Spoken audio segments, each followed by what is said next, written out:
And we're back. Let's make this the last one, shall we? Okay, so where's America in all this, right? Isn't this American history class? Why are we talking all this stuff about Europe? Well, we kind of need to know a little bit of the background, a little bit of what was going on simultaneously in Europe.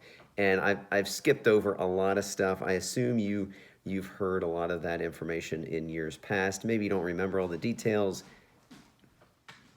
I think it's okay to not remember all the details. I think it's important just to realize, hey, the European countries were trying to prevent war.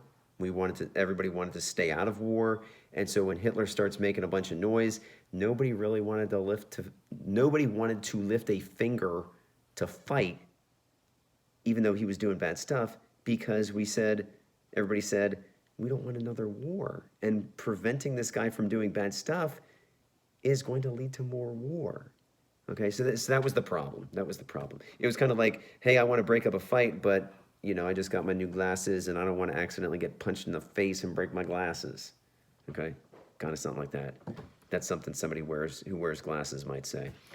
Okay, so where's America in all this? Well, America was saying, hey, we want to avoid war. So after Hitler invaded Poland, FDR, President Roosevelt, says, Congress, we need to fix these neutrality acts because we need to help France and Britain. We have to. We got to do it. And you already know what happens, but you can see at this point, the writing is on the wall. This is World War I all over again. We started not being involved, and then our friends in Europe start getting involved, and we're like, well, we got to help our friends, and we start selling them weapons, we start loaning them money, and then the next thing you know, we're sending Americans over on ships to do some killing ourselves and to be killed.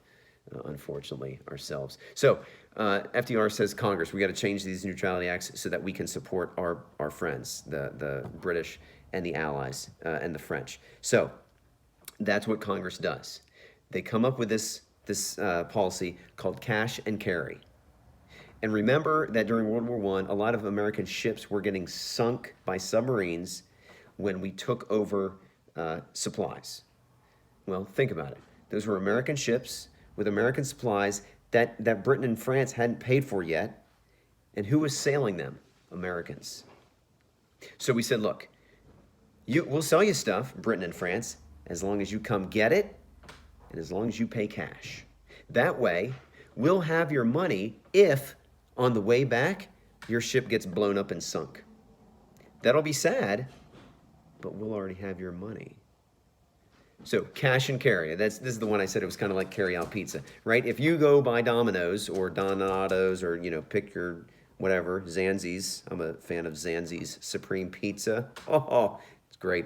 If you go get your Zanzi's Supreme Pizza and you're driving home and you're like me and you're like snagging a piece out of the box while it's red hot and you take a bite and it like falls flaming hot on your lap and you're like, oh no, my car seat. And you reach down there and grab it and you like run off the road and hit a deer and blah, blah, blah, other stuff crazy happens. Well, Donato's doesn't care. Like, they're not going to give you a new pizza because you ran off the road. They don't care. Same thing here, okay? America didn't want to make more loans that would take forever to get repaid, and we didn't want more Americans getting killed, okay? So we said, we'll help you. You got to come here. You got to pay cash. You got to give us our money up front. Next, destroyers for bases. Really simple. It basically said, it was when Britain said, look, we need ships. Like, we need boats in the water with guns on them. I don't care how old they were. America said, oh, it just so happens that we have old ships from World War I. Do you want them? And Britain's like, yeah, we do want them, but we don't have the money to pay you for them. So America said, hey, you have several naval bases in strategic spots. Can we have them for 99 years?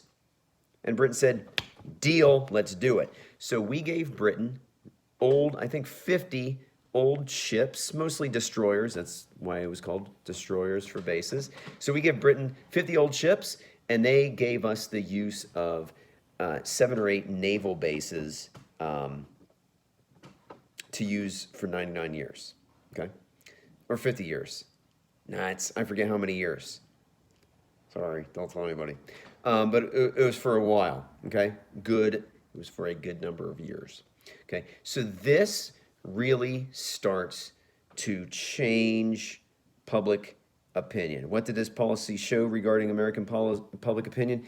It showed that public opinion in America was changing. Now it became more and more evident that Americans wanted to support the British and the French in this fight. Okay, the war started in 1939. And then 1940, Americans are reading their newspaper, they're seeing what's happening. Early 1941, we're watching it happen. We're standing on the sidelines. We're kind of being neutral, but you could make a good argument that we weren't at all being neutral because, again, we're sending weapons, we're trading boats, we're making loans to these countries at war.